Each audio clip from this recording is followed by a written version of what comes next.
Hey guys, welcome to today's episode. And we are talking all about your gut today. And we have Marc Washington, and he is the founder and CEO of supergut.com. And so we're going to dive right in. Marc, tell us a little bit about why gut health is so important.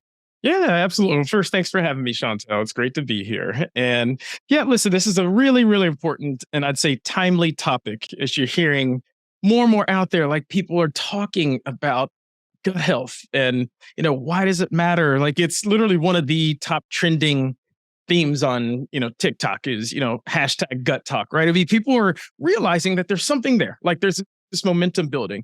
That being said, there's still, I think, a big awareness gap for people to understand why, right? Why are we talking about gut health and why does it matter? And, are we just talking about digestion or is it something more than that? And frankly, that's the answer to the question is that, your gut is absolutely, we know now that it really is your foundation for health, for total health.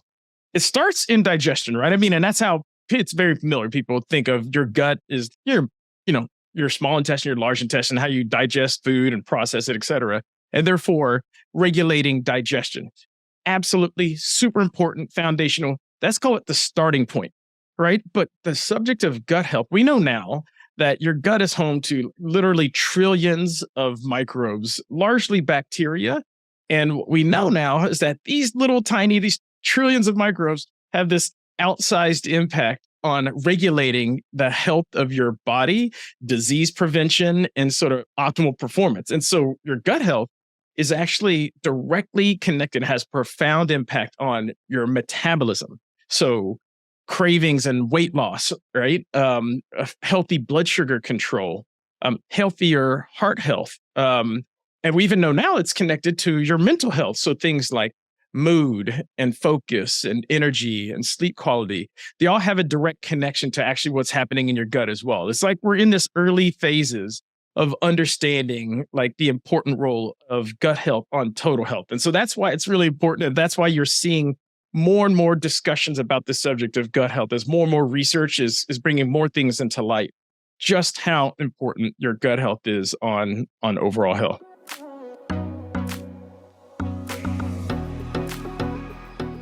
So, it's funny because now people are talking about your gut, and then they also use your microbiome, and then they also use the term microbiota.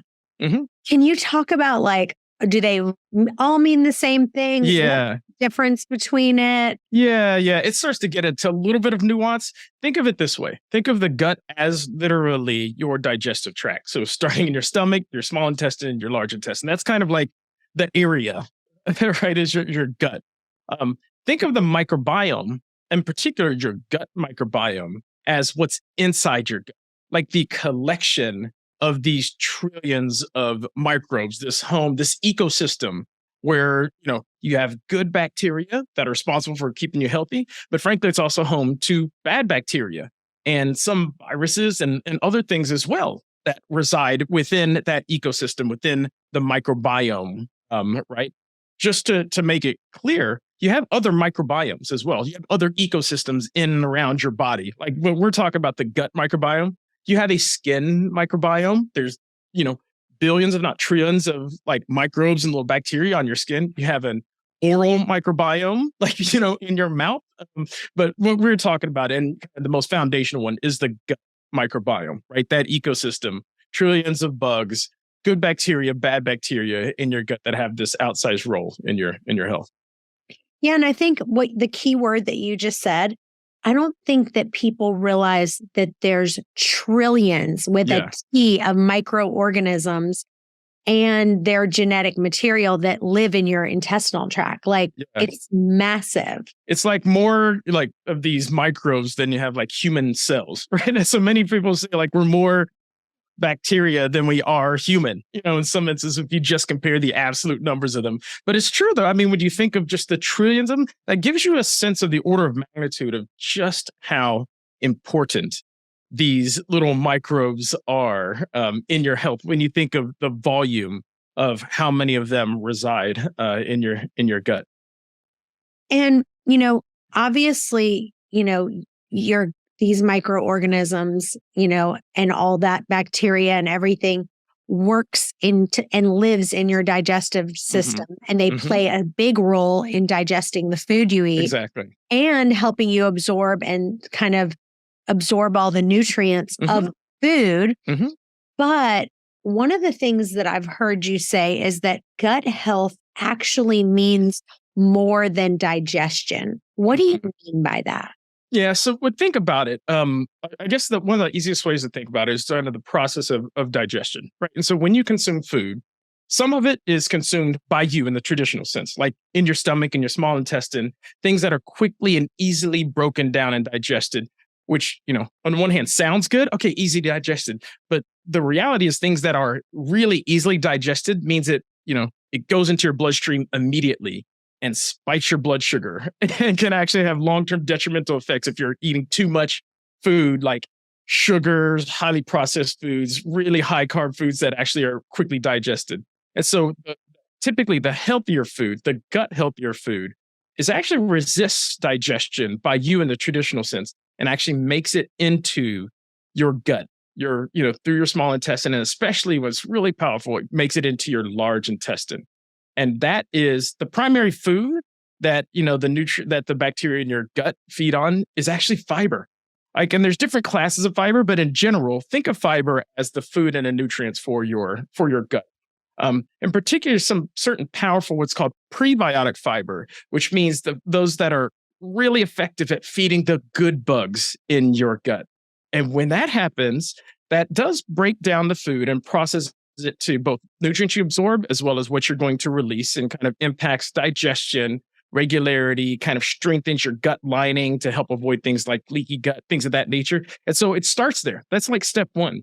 But that's kind of where it starts, right? That's where the work begins. Because those same bacteria, when they're digested, they're also responsible for producing important byproducts. One, they literally produce many of the vitamins that you need. Like your body is a natural vitamin factory, and it's producing this bacteria in your gut. There's also responsible when they consume the prebiotic fiber. It's called that process called fermentation. And that's basically the process of the good bugs eating that fiber, and they are then produce byproducts. And those byproducts are actually the key that connects your gut to other systems in your body. Just to be technical, those byproducts are typically called short-chain fatty acids. So you'll hear things like butyrate, things of that nature. Like those have been connected to so many systems in your body. Like they get into your bloodstream. They actually help support your immune response and help mitigate inflammation. They also connect and help stimulate different hormones that do things like control appetite and hunger. And they actually, are responsible for helping enhance your insulin sensitivity, which is like your body's natural ability to manage healthier blood sugar levels. Like these byproducts have also been connected to kind of what happens to maintain healthy, cardiovascular health. So healthier blood pressure, healthier cholesterol levels, et cetera. And then these byproducts have also been shown to actually traverse like in a bidirectional fashion between your gut and your brain.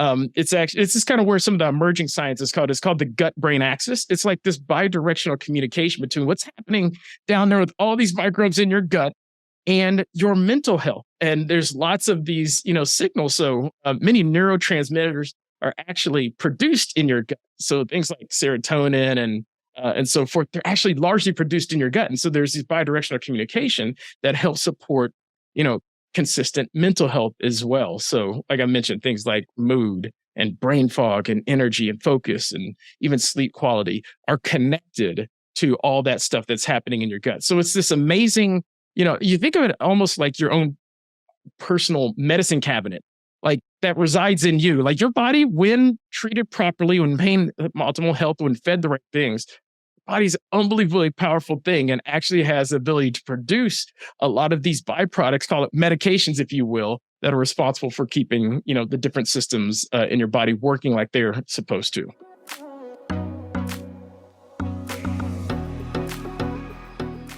So one thing you just said that I really want to hone in on is fiber. And so I want you to talk about, foods that have fiber, they have soluble and insoluble fibers. So I want you to talk about the difference between that. and kind of what is a good goal of dietary fiber per day? Some people say 20 grams, some people say 30 grams. And, before you answer that, I want you to know, audience, that 1 cup of broccoli only has 2.5 grams of fiber. So keep that in mind. But how much fiber do you feel like someone needs? Just be able to have a really good poop. Like let's start there. Let's start there. Right. Let's start there. We talk poop all the time, right? We're super gut, right? It's the foundation. So like the good thing is that there's clinical data out there. There's some scientific evidence or clinical studies, and it's actually made it into FDA sort of advice around fiber consumption. And the typical advice is roughly think of it around, you should be getting at a minimum 30 grams of fiber in your diet each day. Here's the rub. Like you mentioned, like even when you're trying to do good, right? You're trying to eat a healthy plant forward diet because, plants and veggies and, beans and legumes, even fruits, like they're all like have a good amount of solid fiber, but it's hard to get 30 grams of fiber just through a whole food diet, even when you're trying to do a good thing. Even if you're eating broccoli, you eat a lot of broccoli, right, to get up to 30 grams.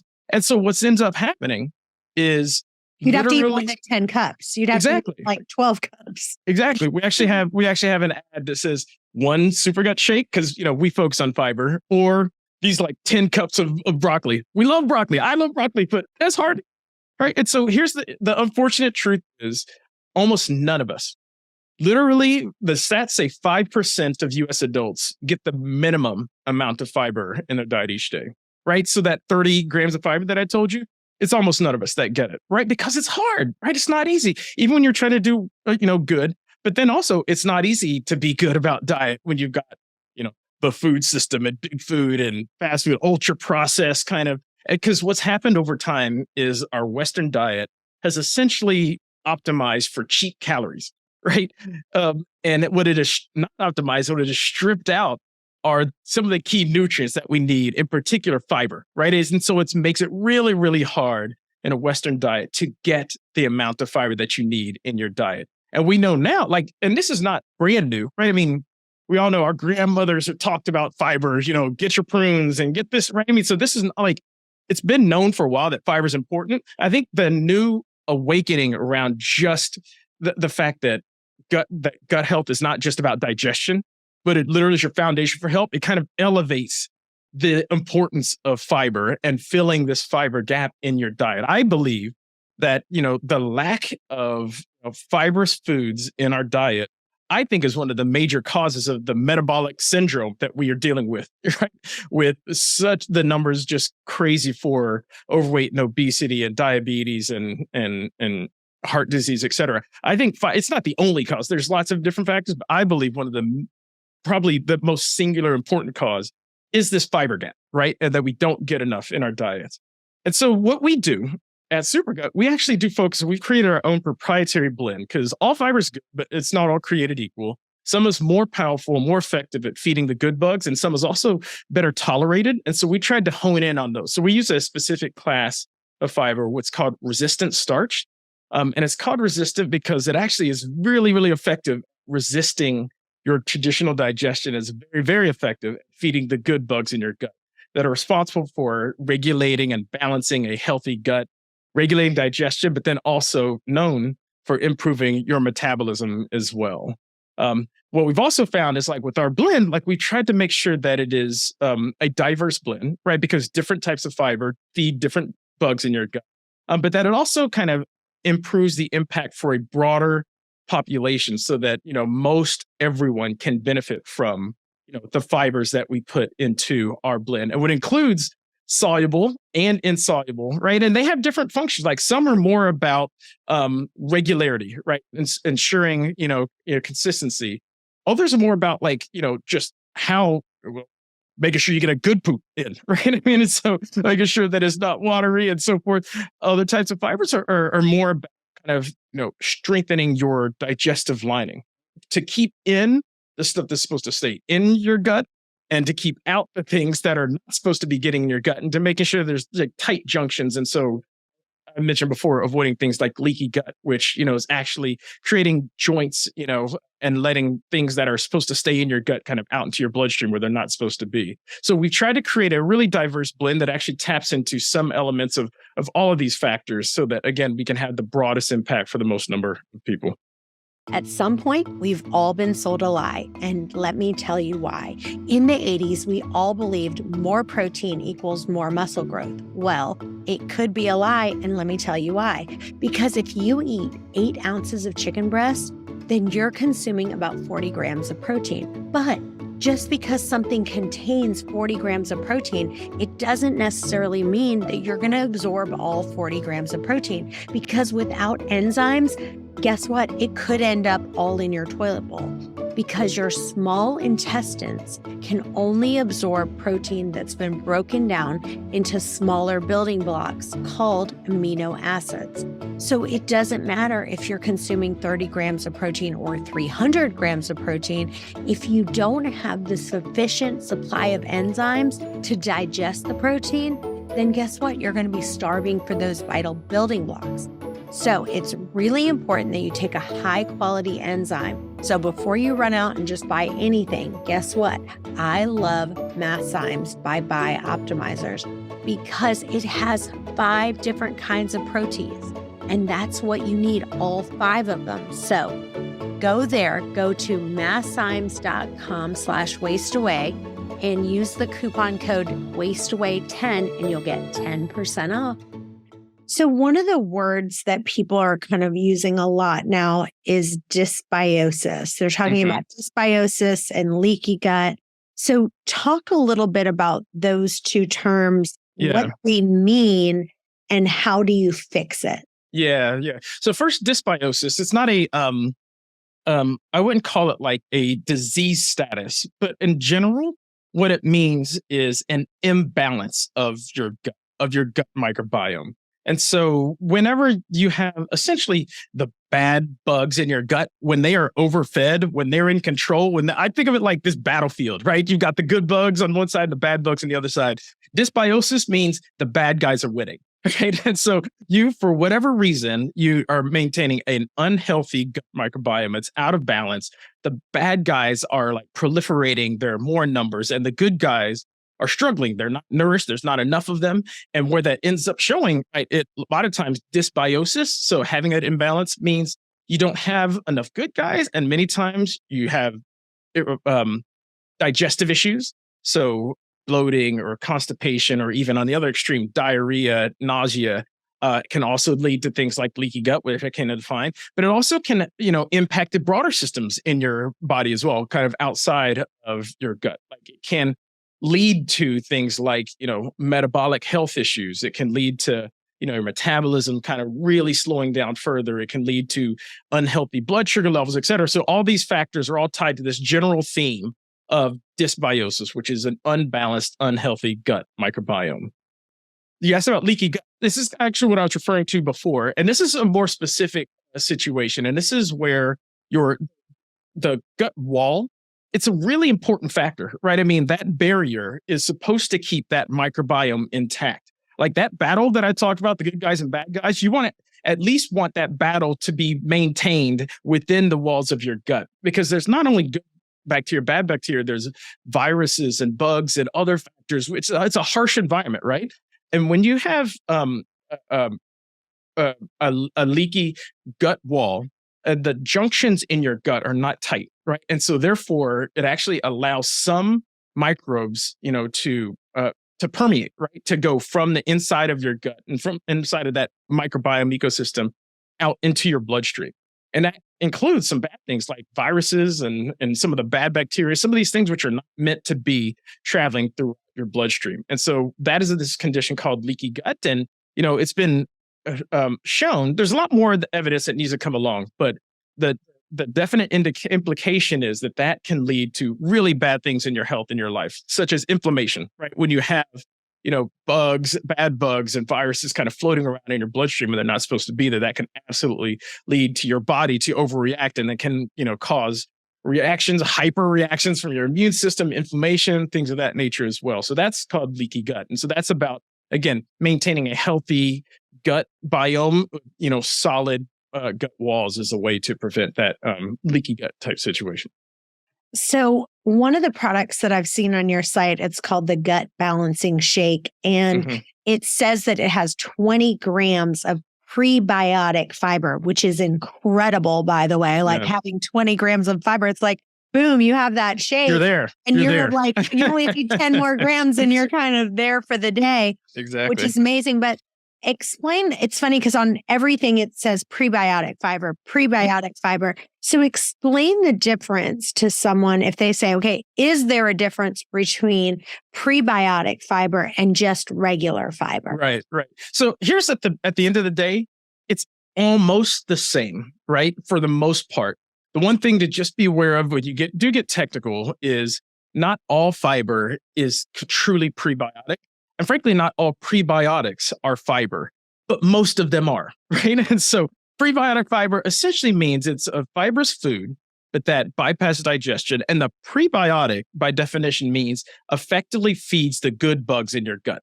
So it gets to your gut and it effectively feeds the good bugs in your gut. And that's what's called the prebiotic mechanism, right? And so there are other prebiotics which have shown to have some activity in your gut that seem to be positive, affecting the good bugs, but that actually aren't fibers. So one example of which are like polyphenols, right? I mean, the things in dark fruits, so blueberries and raspberries and blackberries, that makes the fruits really, really dark. They're actually types of, I think they're high in antioxidants as well. Polyphenols have been shown to have some prebiotic effect, even though they're not a fiber per se, but they actually do have a positive impact on some of the good bugs in your gut. So that's the definition of prebiotic.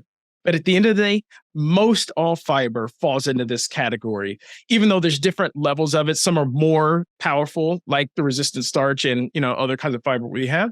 But all fiber is good for you. And the vast majority of fiber have a prebiotic effect in it.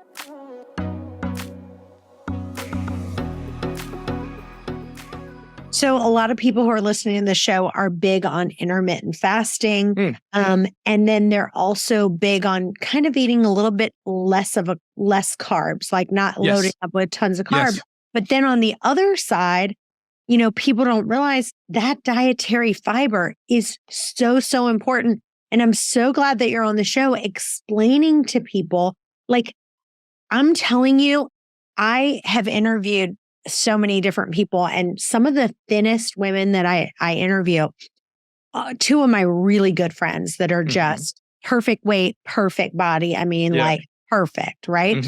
And they make sure that they take fiber, or they're taking a product like yours where they are getting that dietary fiber every day, because people don't realize, listen, it increases the weight of your stool, the size of your stool, it softens it.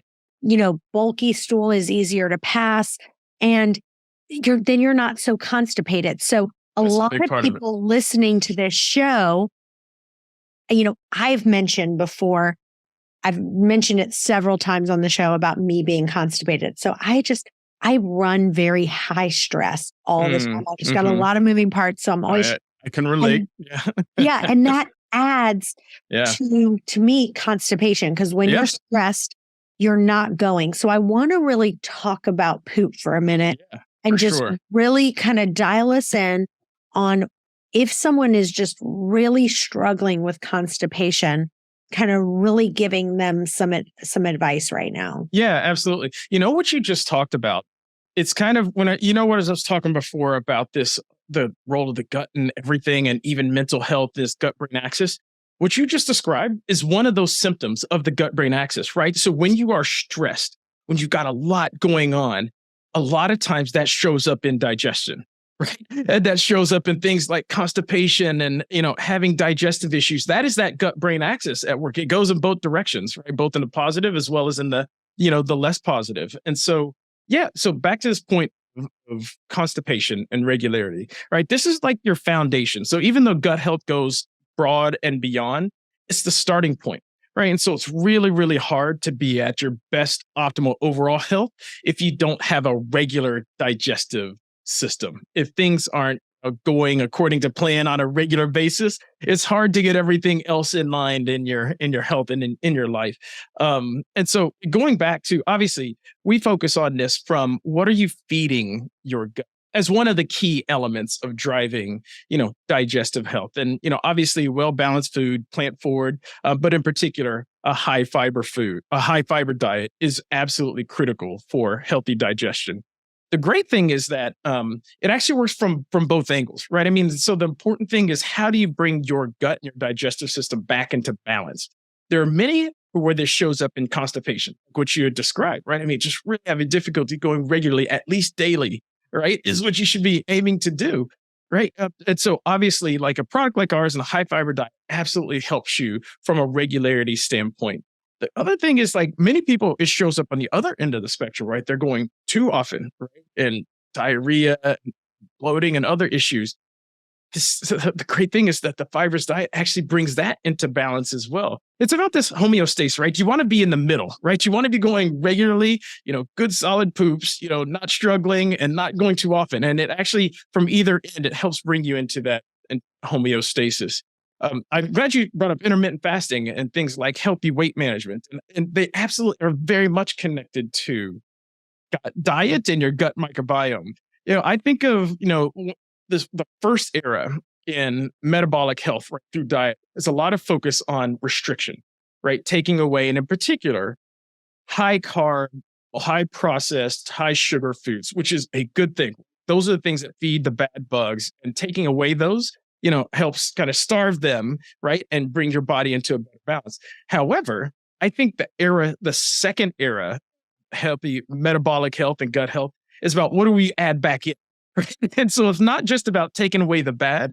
I think to maintain a healthy gut, healthy digestion, regularity, and overall health, it also is about adding in the good, right? So I think this phase 2 is about how do we find ways to get these essential nutrients that your gut needs back into your diet. And obviously back on this, sorry to be the broken record, but I think fiber obviously plays a huge, huge role in that. And we try to make it much easier and frankly tasty to get this important fiber back into your diet to help maintain better digestion, avoid some of the constipation issues, and then obviously build a balanced gut, which is good for overall health.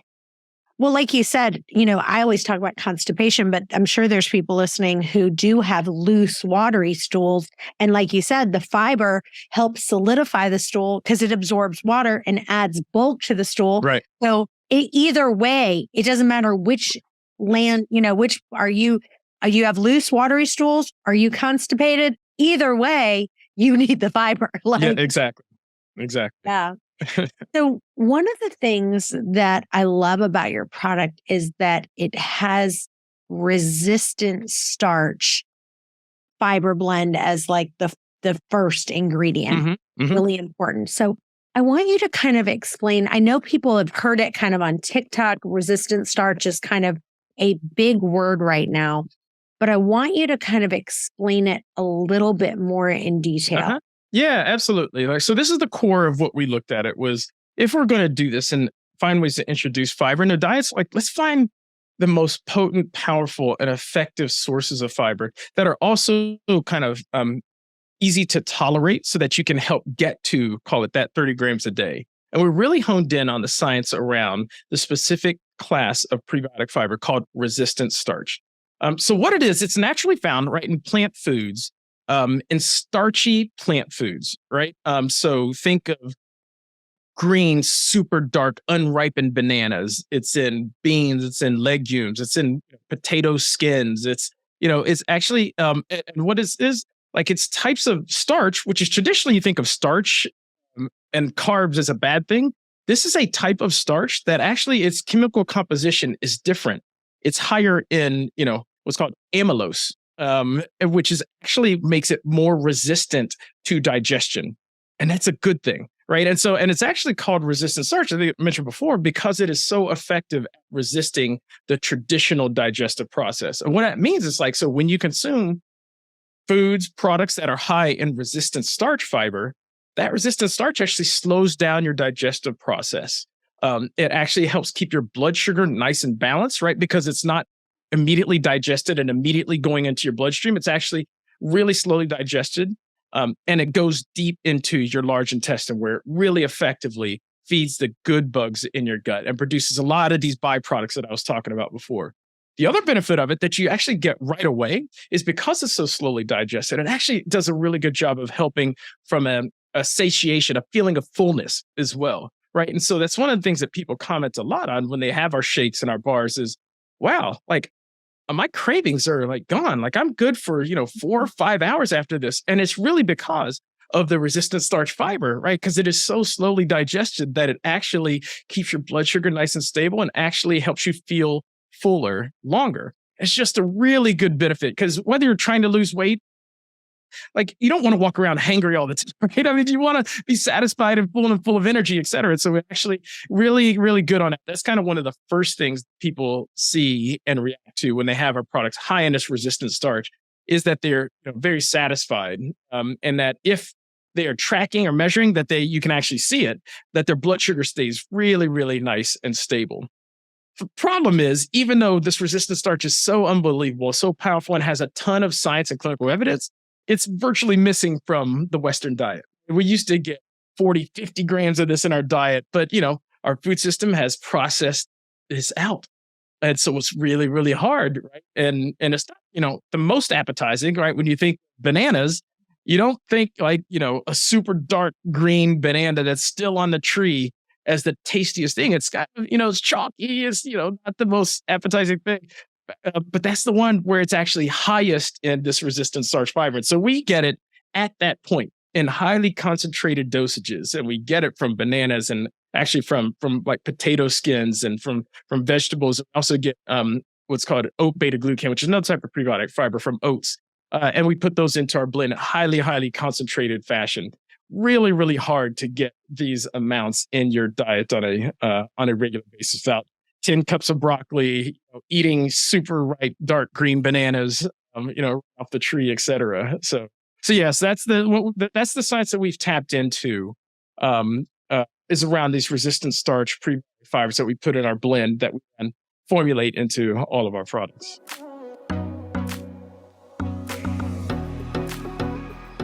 Yeah. And, I think that is something that people have a really hard time comprehending, that the resistant starches are carbs that they break into, they don't break down into sugar, and they're not absorbed by the small intestine.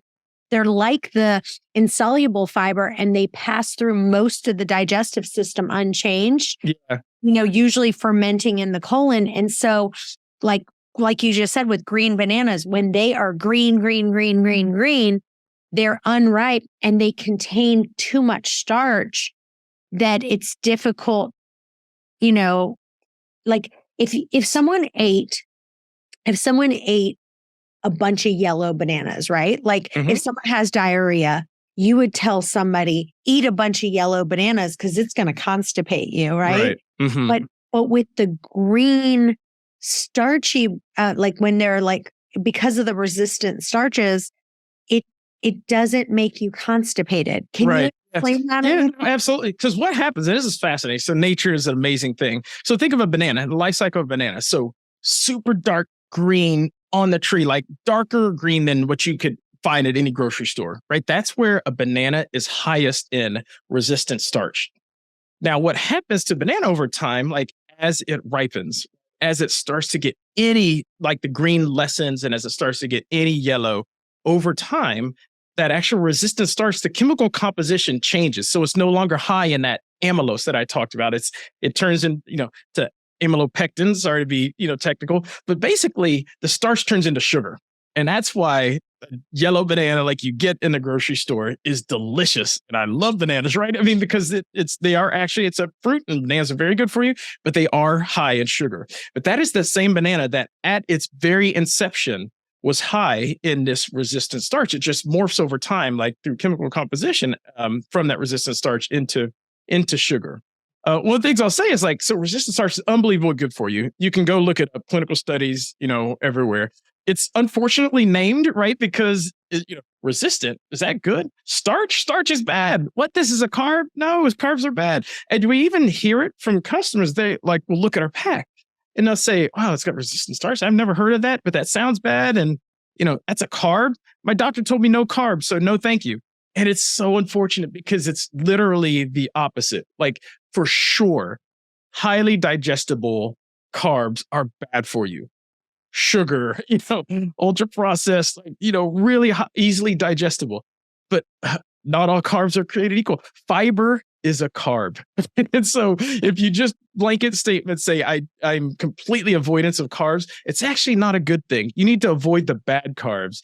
And you need to focus on the good ones like fiber, like resistant starch. And so obviously we try to focus more on net carbs that is the best indicator of kind of good carbs versus bad carbs that are in your product, is that's more of a focus than the total carbs, because you need to get much, much more of this resistant starch, these prebiotic fibers into your diet, even though they still are technically a carb.